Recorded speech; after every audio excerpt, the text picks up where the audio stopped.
So a couple of days ago, I was talking with a friend, and this friend mentioned something that I thought was interesting. We're talking about parents, and the friend said something in the likes of this friend's relationship with their mom, now that they are grown, has changed. In fact, they know that their mom likes them, but they're having a hard time connecting with their mom now because of the way that they were raised. And I thought it was very fascinating how accurate that description was because I found myself in a similar position over the past couple of years, but I don't think I've actually ever mentioned it. In fact, I'm just showing up now, making this video after being out of YouTube for like 2 months. But I want to talk about parents. And I think it's a conversation that millennials, people around my generation, if you're like your 30s, your 40s, and your parents are still alive and you have some sort of relationship with them, you're probably going to relate with a lot of what to talk about. And I think the title of the video is going to be something about, stop blaming your parents, something like that. But I wanted to start by really just prefacing and putting the context that, first of all, mom, that if you're watching this, please watch till the end.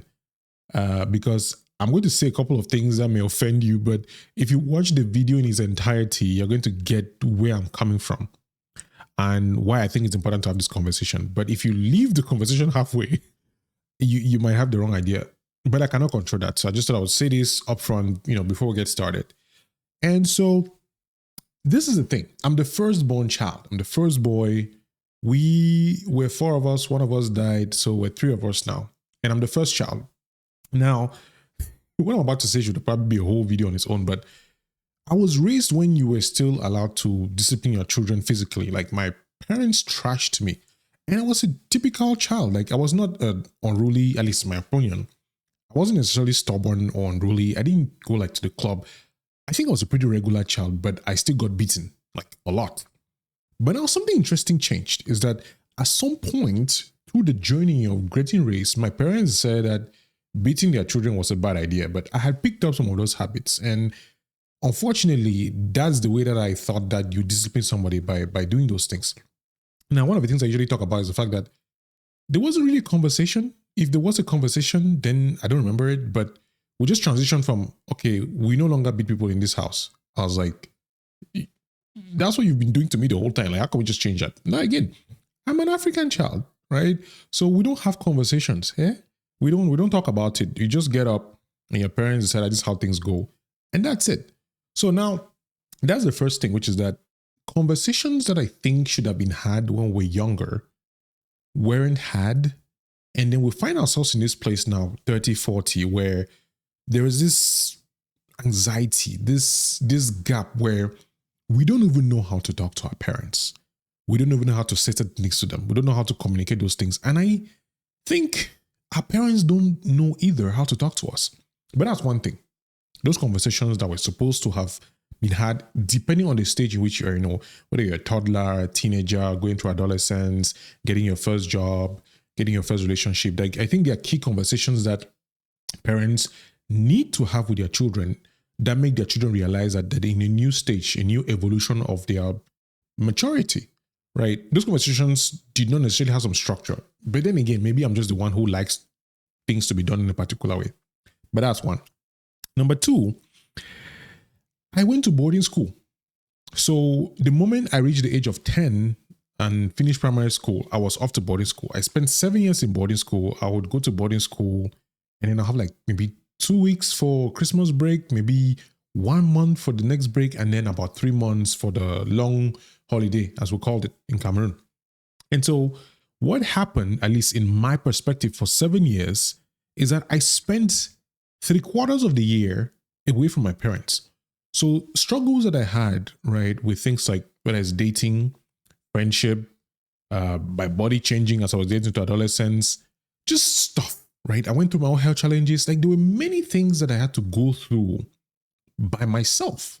And I say this by myself because as much as my parents were present during the holidays, I don't think they actually experienced it in real time, the transformation that I was going through as I was evolving as a person, as I was finding my interests, as I was going to school, learning new subjects and, getting fascinated with things or getting bored with things. I didn't really get to experience my parents experience me. And I'm saying this, which is the second thing, I guess, is that because there is this separation, this physical separation, a lot of the things that would happen naturally, where we, these 30, 40 years old, who would interact with our parents and then they would get a glimpse of who we are and we'll get an understanding of how they operate, a lot of that did not happen. Now, I cannot speak for those who went to government schools where they were still meeting their parents. Maybe it was different, but in my case, going to boarding school did not help my relationship with my parents. That separation, 7 years in boarding school, and as soon as I finished, I went to the University of Boya, where I spent 7 more years failing, repeating, all of that stuff until I eventually graduated. So if you think about it, for almost 17 years, 14 years, like back to back to back, I did not spend more than, at the glimpse, more than a year with my parents. A lot of things can happen in a year. I've been in the US for a couple of years now, and my life has dramatically changed. Maybe I'm being dramatic. My life has changed a lot every single year. So that second part, which is that parents did not really spend time with the children intentionally to observe, to teach, to pass across values, that did not help in the relationship. That's number 2. And number 3 is more like a cop-out. So you see, I'm not a parent, right? But I'm married. And my wife and I talk a lot about being parents and the kind of life that we want and the kind of values that we want in our children. We discuss the kind of things that we want. And this discussion, which is the third and final thing, this discussion happens because when I look at the way my parents raised us, I'm curious if they had a plan. But the moment I think about that, I think to myself, well, there was no internet at the time. We didn't have as many books. There was no access to information. Everything that they knew, they picked up from, their grandparents, which may not necessarily be the true way or the best way to raise children. Because of course, you probably know this. Everybody's an individual, right? Everybody is different because there are people who went through the same process like me. Boarding school, university, went abroad, but they have a better relationship with their parents than I do. So that third part is this whole idea that I don't think that many parents decide intentionally the kinds of values that they want their children to carry. And I think because that is not defined, whatever happens, it may go the right way or the wrong way, or you will have children who are just waiting for the opportunity to leave their parents. They're waiting for the opportunity to escape the environment in which their parents are set, whether it's the physical environment, financial environment, whatever environment it is. So now that we've set that context, right? Set the context of whatever it is I'm talking about here. There comes a point in anybody's life, and this is the part where I hope my parents watch up to this point, where you have to decide, okay, fine. My parents said these values. Okay, there was a distance between us. I didn't learn a lot of things from my parents, or what their values were was different from mine. I think there's an evolution of the journey. And in my experience, there was a time where I didn't like my parents. I really didn't. I tolerated them. I sort of respected them, but I felt like I was holding a grudge in the sense that I wish they had done better. I wish they had done things differently. I wish they had talked to me differently. I wish they had had a different kind of interaction with me, have conversations where I get to know them and they get to know me. And even now, if I have to be completely honest with you, I still feel like there's a lot that I don't know about my parents and a lot that they don't know about me. So we talk. Now we talk a lot more regularly, but it wasn't always this way. And I still feel like there's this space that needs to be filled where I don't think we are open and honest and vulnerable enough to feel like we are connected. And it goes back to the whole values thing, because I don't think that is something that they considered that was important to have as parents with children. I don't think that parents who are struggling to raise children in an economy like Cameroon, who are struggling with whatever it is that they were struggling with, sit and think, oh yeah, I think I want my children to be able to communicate with me. I don't think many parents think about that. Maybe no one overthinks things. But to go back to what my friend was saying, his inability to have a good relationship with the parents, I was thinking to myself, at what point do we stop blaming our parents for the way that they raised us? At what point do I stop holding this grudge over my parents for their inability to meet to my personal expectations of what parenting is like? Because in the end, or at least up to this point that I've reflected, nobody is perfect. You know that, I know that. Nobody is really knows everything, has all the answers, except Jesus. Nobody has all the answers to everything. So why would I expect my parents, who were raised in an environment that was totally different from mine, to truly comprehend the psychological, psychosocial, economic impact of the way that they raised me and then act in a way to address it on my terms? So the expectation that I had, and this is where I'm trying to get you to this conversation about you cannot blame your parents. The expectation that I had when I was growing up, I've had to slowly just disintegrate it and slowly realize that to be a parent is tough. And I'm not saying just an excuse like, oh, just forgive them, forget about them, which I think you should because it's for yourself anyway.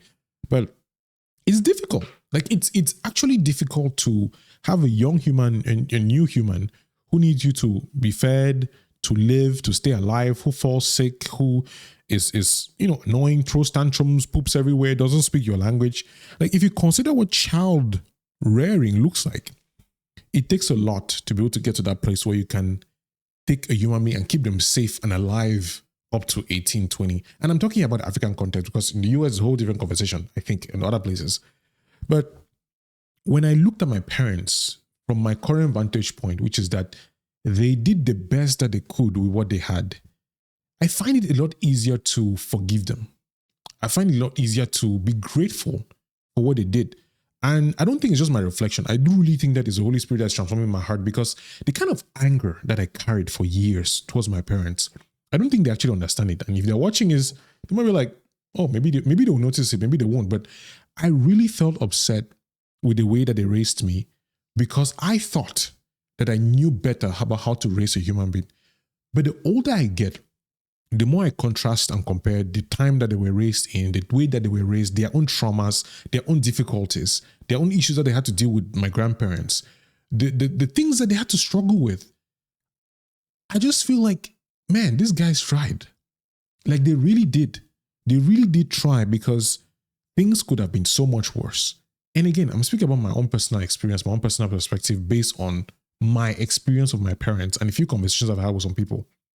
But the biggest takeaway about this transformation for me was that the moment I was able to stop blaming them for how I turned out was the moment I realized that I had the opportunity to choose the life that I wanted now that I was the adult that I expected them to be.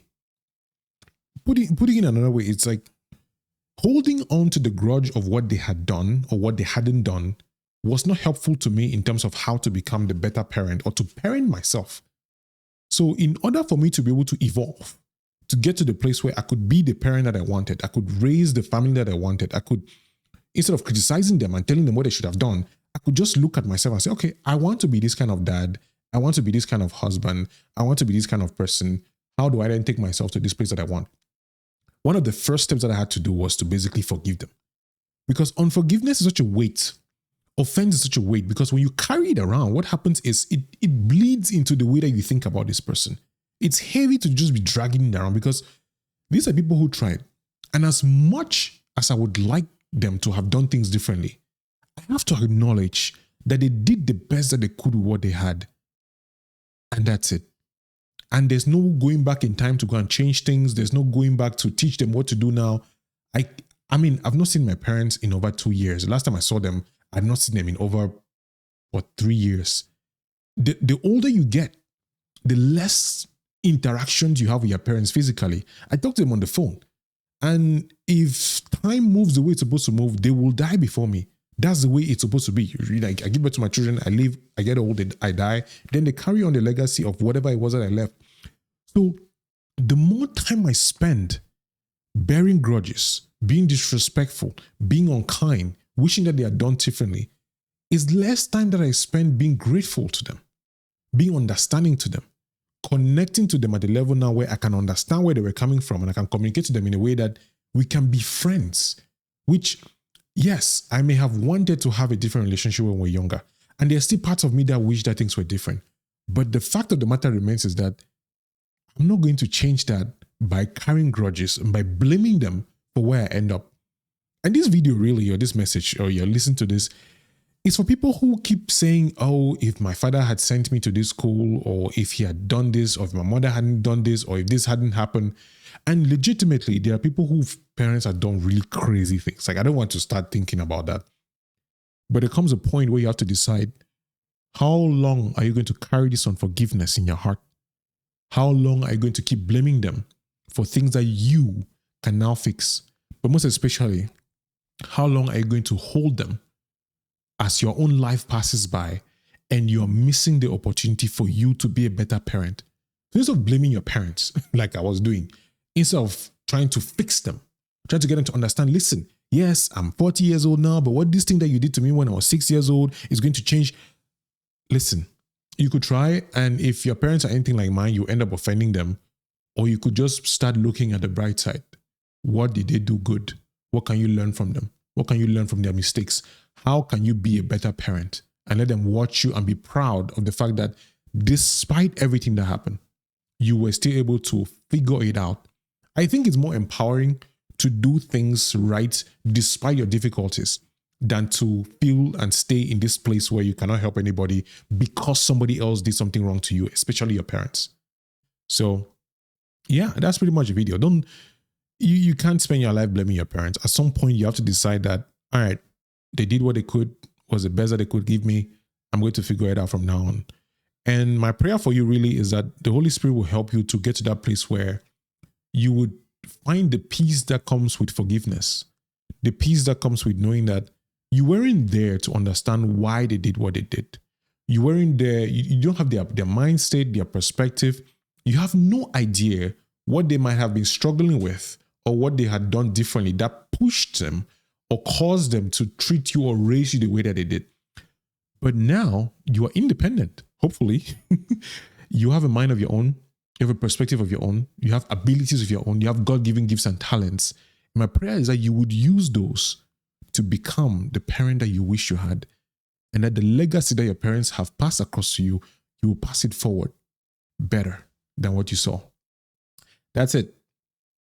Take care. God bless you.